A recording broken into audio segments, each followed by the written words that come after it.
DMTV Info, votre chaîne d'information en temps réel. La politique, la santé, le sport, les faits de société, la musique, les rumeurs et bien plus encore. Vous découvrirez cela dans notre chaîne DMTV Info.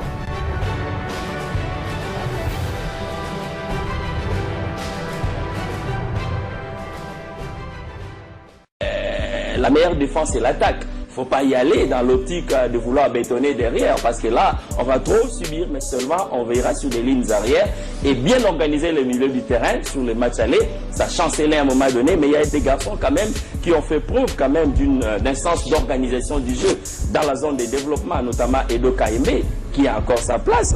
Et nous espérons que les leçons tirées sur le match aller, l'ensemble du staff est en train de réfléchir et de nous suivre. En tout cas, si moi j'étais vraiment Hector Cooper, c'est le moment où jamais il faut prendre les risques. Oser. Il faut risquer. C'est des qualités reconnues d'ailleurs aux grands entraîneurs, parce que nous sommes à la porte des Qatar à 82 minutes. Il ne faut pas nous laisser en train de réfléchir après. Comme on a vu sur le match aller, on a laissé certains joueurs qui pouvaient faire changer les matchs. C'est vrai, Meshak Edia est arrivé à quelques heures du match, mais du moins, il s'est intégré déjà dans le groupe. Sur ces matchs retour, il a toutes ses chances de commencer le match et non être sur le banc. Avoir aussi l'âge. Il a le souffle, il a beaucoup à donner pour faire tourner la machine. Voilà, là ce sont des images que nous venons donc de recevoir, l'entraînement de l'équipe nationale au Maroc, préparatif avant ce choc Maroc-République démocratique du Congo. Je rappelle que le stade Mohamed V va à nouveau accueillir les Léopards, comme ce fut le cas il y a plusieurs années, en 1988. Je revois encore ce but. Voilà, le Maroc avait ouvert le score par Merikrimo sur penalty. Ouais. Ensuite, les Congolais ont égalisé par Eugène Kabongongoy, un but partout. Mais demain, nous aurons besoin d'un 2 buts partout, ou de 1-0 ou de 3 buts partout, au-delà de 1 but. Il y avait à l'époque dans les perches du côté du Maroc un certain Badou Zaki à l'époque. Et là, Eugène Kabongo a buté devant, c'était à Lubumbashi. Alors, que pense la population dans le Lualaba, plus précisément à Kolwezi, où se trouve notre consoeur Mamie Lugambo Mombenga. Elle a pris la température sur place, notamment lorsque le match allait se jouer le vendredi dernier. Mamie Lugambo, bonsoir. Comment se passent les choses sur place à Kolwezi? Merci beaucoup Geeks Landou, merci également à tous nos amis qui sont bien sûr ensemble avec vous dans cette grande édition de sport décryptage. Eh bien, comment a été l'ambiance ici à Kolwezi lors de ce match, c'est-à-dire le vendredi 25 mars 2022? Et je vous assure qu'on a organisé à distance un événement. Le ministère de Sport ou le commissariat de sport et loisirs de la province du Lualaba, représenté par son ministre provincial en la personne de Paulin Kalaou, ils ont dû placer un écran géant du côté de la poste. La poste, quand vous êtes à la place La Poste de Kolwezi, afin de permettre à tous les habitants de Kolwezi, les sportifs qui attendaient voir la RDC évoluer devant le Maroc, arracher la victoire à domicile, se mettre dans de bonnes dispositions avant le match retour de ce mardi. Il fallait accompagner, même à distance, porter à cœur la patrie, et c'est ce qui a été fait ici à Kolwezi. Et c'est vrai, pour ce qui est des autorités, ils se sont réunis du côté de Kampiaboma autour du DIRCAB, du ministère de Sport, Monsieur Michel, pour pouvoir suivre également cette rencontre. C'est vrai, avec le but qui arrive de Wissa, qui met le public ou encore les Congolais en confiance, qui espère également pouvoir voir la RDC, pourquoi pas doubler la mise, faire mieux, gagner le 3 points. Donc c'était dans cette ambiance-là que la population de Kolwezi a accompagné à distance cette sélection nationale, a exprimé également son soutien et son accompagnement à travers cet écran géant et à travers également plusieurs manifestations. Ils étaient tous sereins et ils y croyaient bien sûr à une victoire de la RDC à domicile. Alors, il y a le match retour attendu, c'est mardi. Quelle est la température sur place, Mami? C'est vrai que ça bouge partout au pays, mais là où vous êtes, comment les choses se passent? Alors aujourd'hui, les chances pour les Lualabé, c'est du 50-50. Hein. On sait tous que la RDC en déplacement nous a montré des belles choses lors des éliminatoires et c'est l'année dernière. On espère que les hommes de Thor Cooper vont récidiver, ils vont faire mieux, ils vont pouvoir arracher la qualification. Le soutien est toujours total. Vraiment, la sensibilisation est là. Tous attendent vraiment cette rencontre entre le Maroc et la RDC et nous osons croire que les coéquipiers de Chancel Mbemba vont simplement satisfaire les attentes de bon nombre de sportifs congolais en général. Et je vous propose d'ailleurs de suivre des analystes sportifs en la personne de Fresnetchey et Gautran, qui sont des journalistes qui ont également porté leurs avis sur cette rencontre. Moi, je dirais que c'est un match qui sera vraiment joué sur de petits détails. C'est pour dire que la République démocratique du Congo jouera sans pression. Mais au match aller, ce que nous avions fustigé, c'était un peu les remplacements que Hector Raoul Cooper avait effectué avec son staff technique. C'était vraiment un remplacement qui n'a pas même un soubassement. Parce que si vous sortez quelqu'un comme Yohan Wissa pour mettre Bolassier, en entrant sur le terrain, nous avions vu comment est-ce que le match a été bouleversé. Donc c'était notre défense maintenant qui subissait aussi notre milieu. Donc si nous pouvons dire bien aujourd'hui, la République démocratique du Congo doit compter sur les joueurs qui sont compétitifs par rapport d'abord à la vitesse, comme Meshak Elia, Yohan Wissa et Théo Bonganda. Donc ces trios-là qui peut toutefois booster à la défense marocaine. C'est un match à 50-50, hein, 50-50 parce que la RDC avait sa chance à domicile et elle l'a loupé. Et du côté du Maroc, on sait qu'il y a deux aspects qui viennent de s'ajouter pour mettre pression sur les léopards. C'est notamment l'aspect du timing. Un match qui va se jouer tard dans la soirée. On sait bien que les Marocains aiment bien jouer en ces temps-là. Ça, c'est un aspect. Et ils ont montré les images des Congolais à leurs supporters. Et j'espère que cette fois-là, le stade n'aura pas moins de 67 000 personnes, spectateurs, pour accompagner ces Marocains dans ce royaume chérifien. Alors, je suis en train de voir le match se rendre difficile dans ce point-là. Mais sur le point technique, je pense que la différence ne proviendra du côté de Congolais que des individualités comme ça a été vu dans le match de la phase aller. Pour le côté marocain, on sait qu'il y a une cohésion qui est partie d'une composition qui a fait confiance à l'entraîneur pour avoir pris à part à la Coupe d'Afrique des Nations ensemble, et il a misé sur cet aspect là-bas pour les reconduire. Voilà ce qui paye de ce côté là-bas. De l'autre côté, on a commis quelques péchés dans l'emplacement. Donc si je peux commencer par les changements d'abord, qui n'étaient pas payants, qui ont été tardifs et qui sont venus tuer le rythme du match. Les 11 de départ étaient bien partis, mis à part ces quelques deux pions à élaguer, selon moi. Je trouve qu'en milieu de terrain, tout marche bien. Sur la ligne défensive, il y a quelqu'un qui a écopé d'un carton rouge, qui sera remplacé par Maswaku, c'est Bongonda. Et du côté de l'attaque, vous savez bien que pour moi, je trouve que la paire Bakambu marche bien. Je vais donner ici le président de...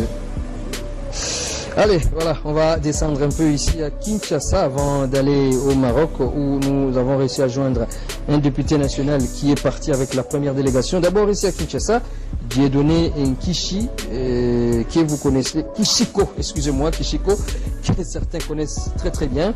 Il a été interrogé par Jean-Pierre Kadimangandou. Que pense-t-il avant ce match?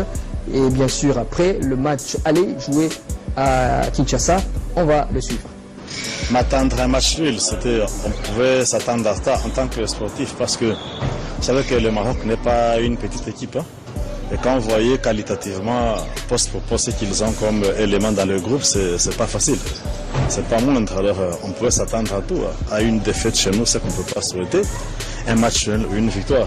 Autant nous avons aussi des joueurs qui sont en train de faire preuve de quoi ils sont capables à travers le monde. Donc ça doit être un match disputé. Dans ces conditions-là, un match nul est aussi prévisible. Bon, la lecture que j'ai faite, c'est que l'équipe n'a pas du tout de mérité, à part certains quelques petits défauts, qu'il y a eu même quelques petites erreurs que je qualifierais d'erreurs d'appréciation de la part du staff technique. On a commencé certes avec 2 avant-centres, mais comme on est déjà par 1-0, on a vu que l'animation du jeu n'était pas. Et je pense que c'était l'occasion de voir comment changer beaucoup de choses, de sorte qu'on donne aussi l'occasion aux animateurs des jeux qui étaient sur le banc, notamment Bongonda qui est entré vers la fin du match. Il y a eu Gaël Kakuta et il y a eu Niskan Skebano qui fait un très grand match là où il est en Angleterre. Je crois que ce sont des éléments, ce sont des atouts offensifs que nous avions. Ça ne veut plus à rien, ça ne sert plus à quelque chose de faire entrer dans ces conditions-là Ben Malango pour jouer avec 2-9 avant de sortir un autre.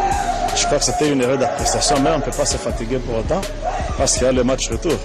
Mais nous ne devons pas oublier que la RDC se défend depuis un temps beaucoup mieux à l'extérieur qu'à domicile. Donc un match final à domicile, ça ne me surprend pas, ça me réconforte. Et je pense qu'au match retour, si le staff technique pouvait revoir certains petits trucs sur le plan technique, tactique, je crois que c'est possible que nous ne puissions pas surprendre les Marocains parce que ça sera normal. Ça ne sera pas impossible que nous les battions pour que nous puissions repartir à la Coupe du Monde. Voilà, c'est penalty qui avait fait sauter toute la République, les Marocains qui ont raté ces penalty. Alors, on a réussi à joindre il n'y a pas très longtemps un député qui se trouve avec l'équipe nationale sur place au Maroc. Il s'agit de Guy Mafouta. Il revient sur l'arrivée sur place et le moral, les choses se passent bien. On va l'écouter. Nous sommes arrivés le dimanche à 2h du matin à Casablanca avec les léopards. Eux, ils avaient tout leur visa.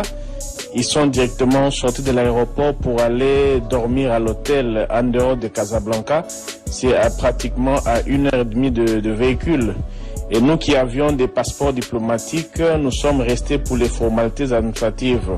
Voilà ce qui s'est réellement passé. Il n'y a pas eu arrestation ou quoi que ce soit. Nous étions dans le salon d'honneur, prenant un petit thé, jusqu'à ce que les formalités administratives pour que les visas soient apposés dans nos passeports étaient réalisées. Concrètement, le moral est bon. Les jeunes gens sont très calmes et sereins. Nous promettent un match assez élégant avec une victoire au bout du tunnel. Voilà un peu quoi. Nous avons une chance exploitée, c'est que au sein de l'équipe marocaine, il y a quand même des petits soucis. L'entraîneur qui n'est pas très bien exploité ici. Mais je sais que l'adversaire farouche de Léopard demain, ça sera les supporters marocains. C'est un public très excité, très motivé, qui chante de bout en bout. Le stade sera certainement plein comme un œuf. Nous croyons que les jeunes gens, les léopards congolais doivent avoir le mental qu'il faut pour résister à cela. Et c'est une équipe marocaine qui est très prenable. Et nous avons une belle défense. J'ai personnellement parlé avec les défenseurs. Ils savent qu'ils peuvent les maîtriser. Donc à nous d'exploiter les contre-attaques. Là, nous comptons également sur un nouveau dispositif dans les ailes. Moi, personnellement, je pense qu'il faut commencer avec des bons ailiers tels que Meshak Elia, pourquoi pas Kebano, des gens qui peuvent servir en profondeur Bakambu, qui est au top aussi, qui pourra être efficace s'il est servi dans la course avec des bons ballons en profondeur, quoi. Depuis un temps, il est très efficace.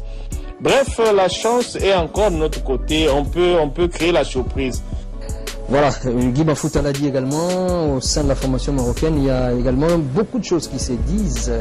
Oui, parce qu'on savait que les Marocains n'ont toujours pas digéré le fait que leur pays soit débarqué de la Coupe d'Afrique des Nations prématurément, parce que, en tout cas, attendre un match nul, on pouvait s'attendre à ça en tant que sportif, parce que c'est vrai que le Maroc n'est pas une petite équipe, mais que quand vous voyez qualitativement pour ce qu'ils ont comme élément dans le groupe, c'est pas facile. Et que cela vient s'ajouter maintenant, c'est que eux considèrent comme étant une défaite, parce que dans le tête des Marocains, autant nous avons aussi des joueurs qui se battent très facilement. Alors qu'ils soient venus buter à un roc, semble-t-il, entre parenthèses, c'est pour eux quelque chose d'inadmissible. On lui reproche depuis ce match, depuis le vendredi dernier, Et surtout, ça s'est dit dans les milieux de la presse marocaine, le fait d'avoir fait des très mauvais choix tactiques. Donc pour eux, la composition telle que proposée par l'entraîneur ne pouvait pas battre la République démocratique du Congo. D'où l'explication qu'ils accordent à ces matchs nuls d'un but partout. Et depuis le vendredi jusqu'à ce jour, c'est un gars qui n'est pas dans de très très bons dents. Entre les critiquer de part et d'autre, ce qui fait que le match de demain, ça joue en même temps sur la survie de l'entraîneur. Ça veut dire que la pression a changé de côté. Ça joue très bien peut-être pour la RDC qui peut profiter de cette Macédoine finalement pour faire son affaire, tirer les draps de son côté. Comme ça joue aussi en défaveur de l'entraîneur qui, si jamais le Maroc n'arrivait pas à se qualifier pour la phase finale de cette Coupe du Monde, va carrément être viré. Et donc ça s'est dit beaucoup, c'est un truc qui fragilise davantage la mobilisation interne au niveau du pays et même au niveau de l'équipe nationale. Voilà, tout est dit autour de ce match, donc on attendra ce mardi. Je rappelle qu'il y a quelques années, on avait fait fausse route contre l'Angola ici en éliminatoire de la CAN, et puis à Luanda on est allé faire un bon résultat. Ouais. Il y a également la Côte d'Ivoire qui nous avait malmenés ici à Abidjan. On a créé, on a laissé les deuils, le match contre la Tanzanie. Oui, justement, vous ne pouvez pas imaginer que pour jouer d'ailleurs le match de barrage ici, c'est parce qu'on est allé s'imposer en Tanzanie. 3-0 après un but partout ici. Donc c'est faisable. Aujourd'hui d'ailleurs, il n'y a même pas de loi qui disent que non, ben, voilà, parce qu'on a été chez nous, on n'a pas fait un bon résultat. Et puis là-bas, on ne peut pas le faire, non. C'est-à-dire que le match, la survie de toute une nation peut passer par un match qui se joue ailleurs. Et il faut dire qu'il y a des pesanteurs un peu négatives quand on joue à Kinshasa dans ce milieu trop ambiant. Vous n'avez qu'à voir lors des dernières sorties, là, les Léopards ont mieux presté en déplacement à Dar es Salaam contre les Taifa Stars. Ils ont encore récidivé en déplacement à Cotonou au Bénin, sinon à Porto Novo contre les écureuils du Bénin. Et contrairement à ces matchs allés où ils ont eu beaucoup de pression sur les épaules, dans les gradins, il y avait les chefs de l'État, il y a tout le gouvernement, tout ça, ça joue aussi dans le mental. Maintenant, en déplacement, ils seront un peu décontractés, loin de la pression du public. Et maintenant, la pression pourra changer son temps du côté marocain. J'ai parié fort que les Léopards vont mieux prester ce mardi, avec toutes les chances en tout cas de créer la sensation sur le sol marocain. Voilà, on a tout dit. Mardi, 20h30, Maroc-RDC. Et aux alentours de... Bon, les Congolais peuvent aussi tuer le match, hein. Il ne faut pas attendre peut-être 22h30. Hein. Non, il ne faut pas. Bon, enfin, si jamais le match s'est soldé sur la victoire de la RDC, c'est vrai que... Ça sera une folle nuit. Avec le couvre-feu qui n'existe plus, je pense que... les gens vont passer la nuit à Belle Étoile. Allez, on va suivre ce match et lundi prochain, nous nous retrouverons ici pour faire de très très belles analyses. Bilile le kamalo bana ebele.